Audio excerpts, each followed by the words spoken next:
All right, let's talk about the latest reveals here. So this was a couple days ago. This one comes from Yanksty. Shout out to everybody who got a chance to reveal a card for this batch. These cards were revealed by Yanksty, GWENT Data, Broken Lamp Games, Bane with the Lambert rework, Alan Barriga, Roman Babian, Konzio player, Doman Bejak, Synergy God, Jason A. Kim, Redrum, Ray Denovich, Search Wesker, Impetuous Panda, Green Cricket, and Flake. All broadcast people today on the reveals.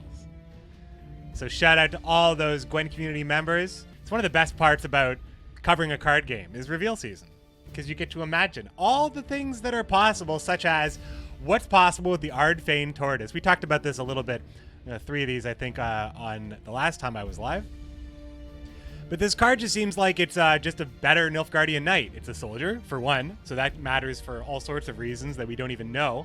But for all the reasons that we do know as well, this just being a 7 strength unit that really doesn't have any drawback outside of the fact that you're going to be able to boost the highest power enemy unit by 3, but the exchange for the opponent is digging 2 into it. So you dig 2 into it, you get 1 back. Like, the trade isn't very good for the opponent, especially if they think that they're playing into something like Leo.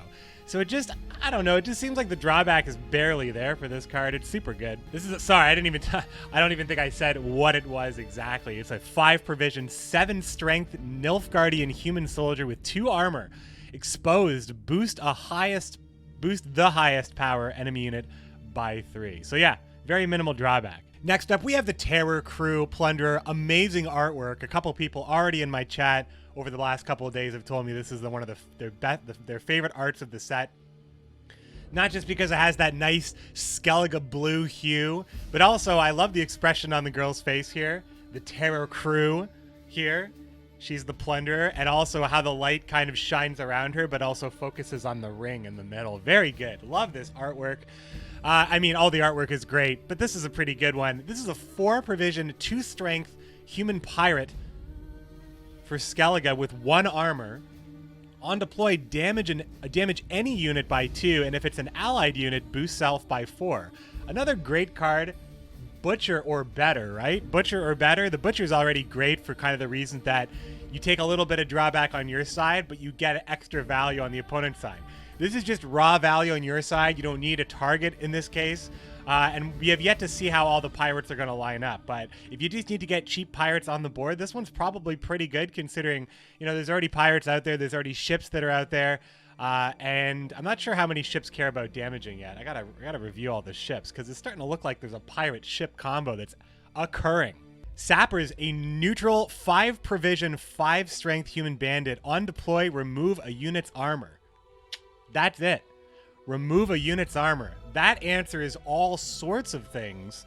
Although the value you get in a situation where your opponent isn't really using that armor is negligible. So this is another card that's tech at a risk. But when you think about a card like Igern, or think of a card like Living Armor, just to use 2 examples in which this card just kills those units outright.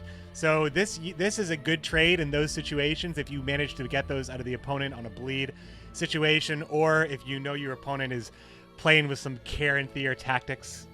Sapper is definitely my least favorite card. Well, we'll see. I mean, I think it's not so good that it's auto-include, and I also don't know if it's going to matter as much. We'll have to see. We'll have to see. Removing armor could mean all sorts of things.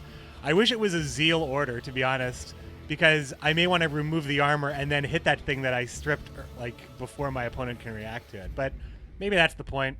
Then we have Lambert, the rework, or I should say the D-work, which was able to be revealed by Bane, who is somebody who has kind of owned the Lambert meme in Twitch chat for God knows how long. Feels like an eternity. Shoutouts to Bane, who is releasing the new and improved Lambert. 9 provisions for a 6 strength neutral Witcher, who is also a prick, according to the imager. On deploy, damage an enemy unit and all of its copies by 2. So, first of all, his original ability of removing resilience is gone. Or sorry, his original ability of destroying a unit with resilience is gone. And that's interesting to note.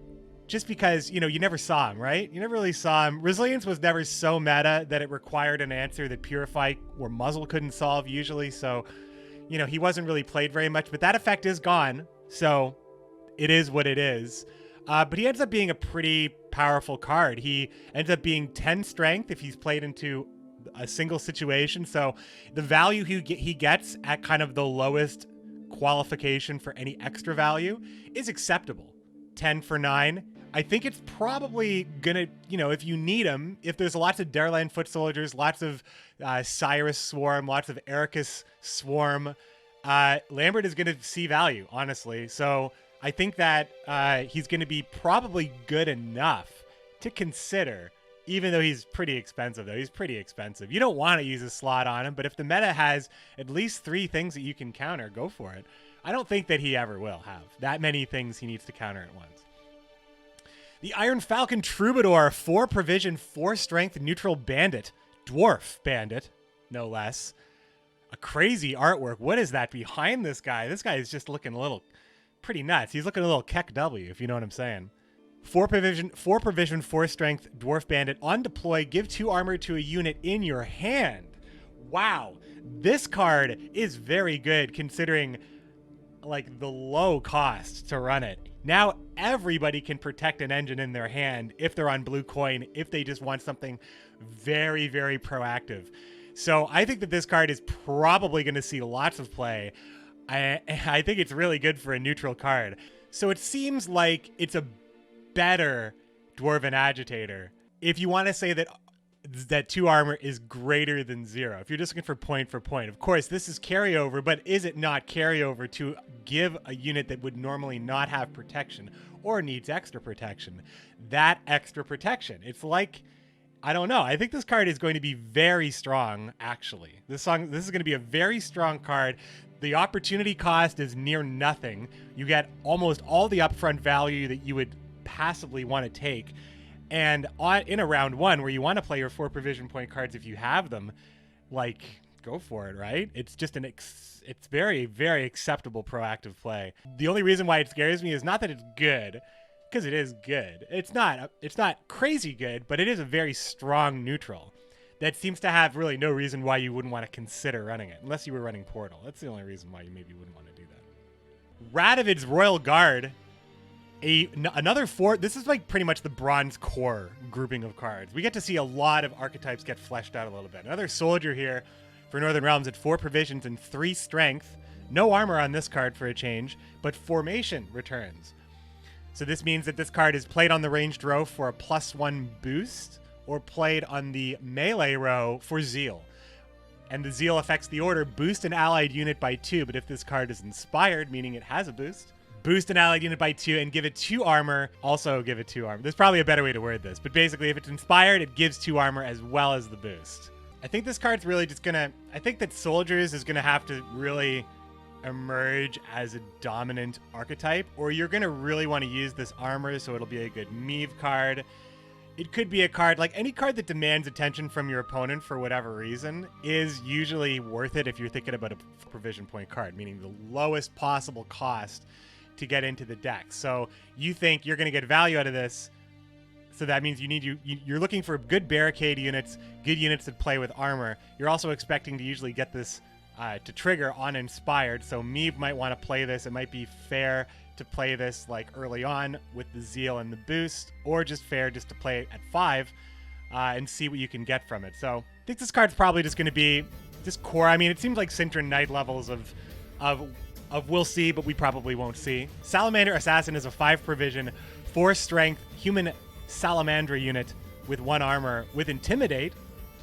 On deploy from the ranged row, damage an enemy unit with Bounty by 2. So you get a 6 strength. You get basically a how do you want to look at this? I mean, for a 5 provision point card, it's very whatever. But I think it makes better use of the bounties early on. You can bounty earlier, just bounty like a whatever unit, and then maybe kill it, but maybe just get the exchange so you can then intimidate, then start dipping in Pontars and shaking it down. You get the engine on the board, plus you're getting tempo as well, sometimes with your coins. I think the fact that it kills something with bounty is decent. I think that for an engine, it has a very acceptable strength level for something with armor as well. So it probably lives when you play it. It seems average, but it could be slightly above average, but Syndicate has really good bronzes, so I don't know if this one can really play. I think it's probably good, though. The Iron Falcon Knife Juggler. This card's really, really cool. I think it's cool. I think it's pretty cool. 4 provision points, 4 provisions for a 1-strength human bandit. It's neutral, a 1-strength unit with armor. On deploy, give 2 random enemy units bleeding for 2 turns. You can't control it, but you are going to get 5 value plus.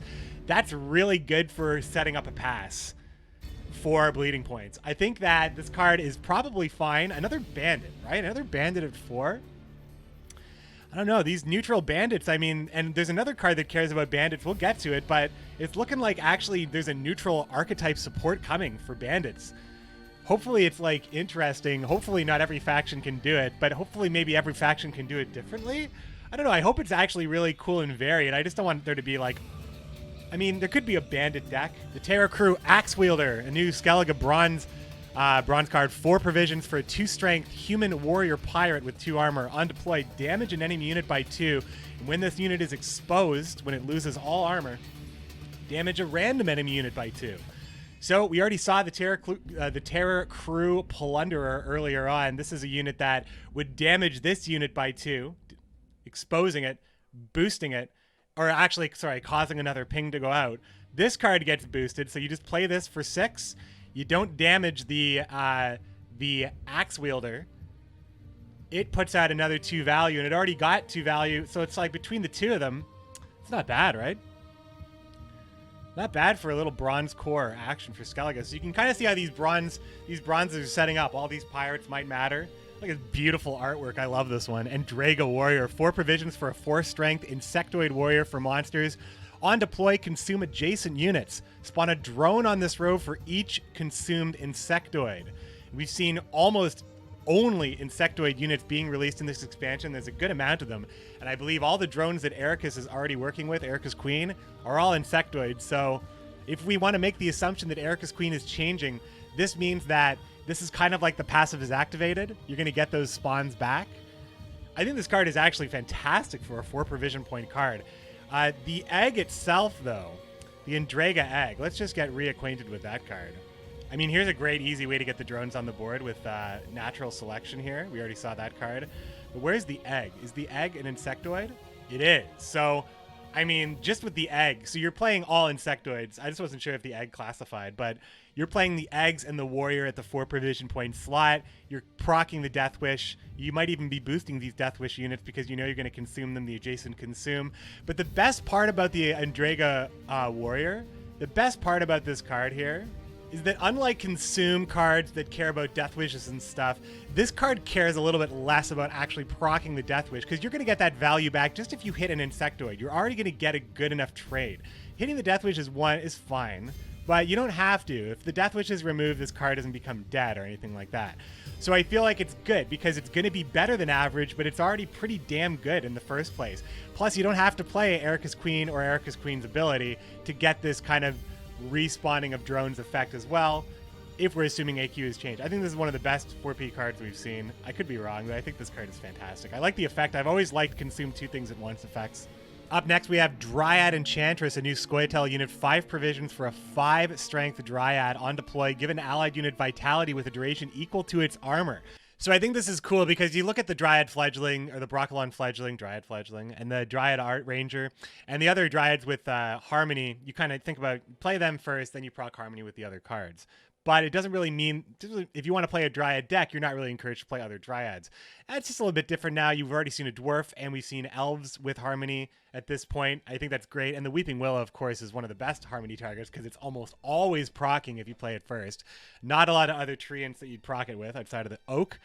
So I think that this card is an interesting case if you're playing stuff with Harmony and with Armor. Harmony. You should be able to get a lot of value out of this card. It's another 5 for 5 kind of upfront effect. The effect seems like you'd easily put this on a 4-point card. Maybe they're trying to curb. I mean, it's cool. You got to put these effects somewhere. I think you get the good upfront value.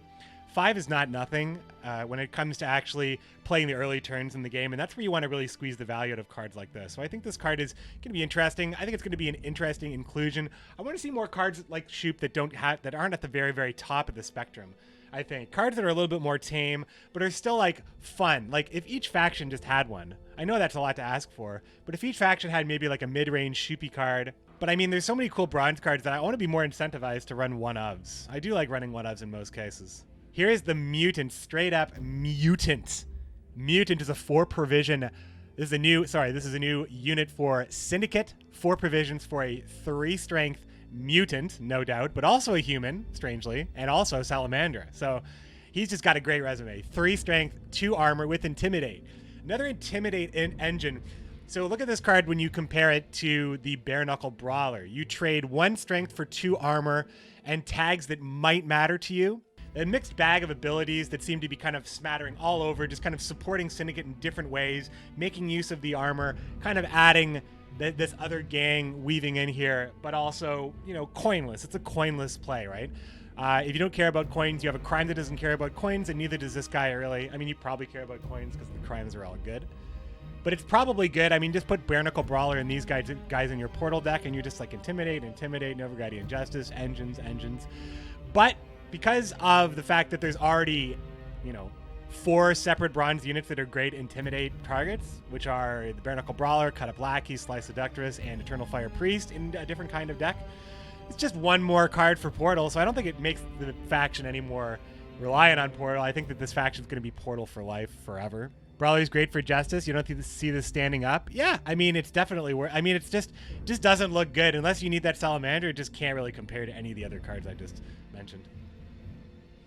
The interesting bandit support card that is not a bandit itself. It's a neutral card, 4 provisions for a 4 strength machine. On order, give an allied unit 3 armor, and if you control a bandit, give this unit zeal. So it becomes an on-deploy effect of giving 3 armor. This card, even with the zeal, does seem pretty kind of, I mean, because it has a board state and it's just like, I don't know how good 3 armor is going to really be. It is the only unit that gives 3 armor, and the fact that it's on deploy, that could be a big deal for anything that has like an on order, remove armor, do this. And we've seen cards like that already. Panda's reveal today has that exact effect. So it's a very fair and average neutral card, I'd say. Unlike some of the other ones, which I think are just very, very good, like the Troubadour.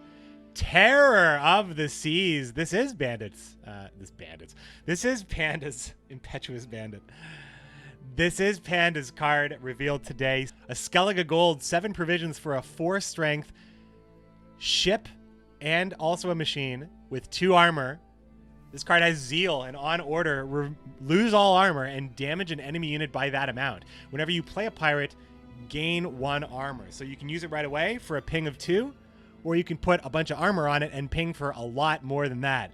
And as somebody who likes playing Croc on Crate Control, I dig it because 2 can matter in a situation where you have reach with your leader, you have your boats out, your longships and stuff like that, but also creates a threat that you probably don't have that much of a risk using cards to boost it up, or even take, just kind of using it as a soak for damage or boosting up armor. Your opponent's kind of not going to be, if your opponent wants to use all their removal and damage on this card, you just get like a trade for the armor. I just don't know if it's, I don't know if it's going to be, it's only 7 provisions. So I think that it may see, the opportunity is not that, the cost is not that high to play around with this. And when we see kind of like the full-fledged, fully functioning pirate ship deck, if there's any cards in there that care about the ships, like how the Corsair cares about ships in hand and stuff like that, if there's any cards like that that are meta enough or good enough to run that care about ships and stuff, this is very, very reasonable inclusion. It is removal on many levels, considering it does have Zeal and there are things on order that give armor that we just saw in the wagon. So it just is going to give another consideration, and if you can get the armor value, you get a 1-for-1 trade on the armor. This is one of the only cards that we've seen that get a 1-for-1 trade. So think of it like you have your coins, but they're right here. They're all being plundered by this ship. treating this armor like booty. You know what I'm saying? So the fact that you want to give all your armor to this card is like giving all of your power, all of your coins to this to get it converted once you get back to port. So, I mean, the flavor's there. The card is good. It's probably going to survive, so you can at least... You just have to get the armor back. Like, when you lose the armor, you can put armor back on. I think that order doesn't go anywhere. So, it's always a threat as long as it's on the seas, on the high seas. Dire Mutated Hound Green Crickets reveal 8 provisions for a 4-strength beast mutant salamander unit with 3 armor that has Barricade. At the end of every ally turn, boost self by 2, which is the turn you play it. So when you play this card, it is a 6-strength unit with 3 armor, and you can convert 4 coins into 1 armor. So this is probably one of the worst rates you'll ever see at face value, but every time you give it 1 armor, you are also triggering the boost. It becomes a real pain in the ass for your opponent to probably keep dealing with it. The fee rate is super bad, I think, when you compare it to basically almost every other Syndicate card that gets a higher rate than this. There are a lot of other ways, like just paying the fee for the armor in a vacuum obviously is terrible, but you can get armor on this card all sorts of different ways. So I think this card's going to be actually quite good because it's a 6-strength engine that is a threat immediately that requires an investment of at least 3 points to stop the engine ability or removal, like with Geralt Professional or a lock. Like, you're going to have to deal with this card in some way, but you have a number of ways to deal with it, but none of them are really that appealing. But just the longer it stays barking at you, the scarier it is. Think of it like Intimidate 2 that just doesn't need a trigger. Forget about the fee. The fee maybe is a trap. It's kind of like the fee on, what's his name? The guy who Caesar Blitzen. Whatever. It's a good card, right? It's a great Philippa target. Oh, it sure is. The final reveal of the day, Flake. Revealed a card here, the Kikimore Warrior. Sorry. The Kikimore Worker, 5 provisions for a 7-strength unit with 4 armor on melee whenever you play... Sorry, as long as this is on the melee row, whenever you play an insectoid, gain 1 armor. When exposed, destroy self. It's pretty good though, right? It's pretty good. It's like I see it like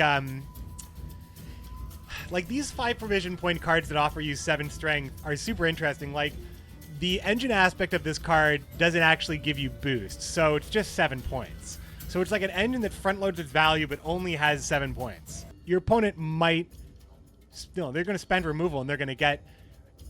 It just looks so tempting. It's like it's promising. It's inviting and not inviting at the same time. It's so strange. Like, you see Illyrian Cavalry or a Nausicaa Sergeant on the board, you're like, I gotta kill this. It's gonna be worth whatever amount of points, I don't know. But I gotta take care of this. It's not gonna cost me a lot to take care of it, but I'm gonna take care of it. This card's a little bit different. This card is 7 strength. I know that if I remove 4 armor, I'm removing this card. My opponent's losing 7 strength. I just think that 4 ping never looked better. When you see this card, you just like, damn, that's a good conversion for me. I think I'm gonna take it. And if it takes 2 cards, just play something proactive that doesn't care about a death blow or doesn't care about whatever. Just knock the armor off this thing.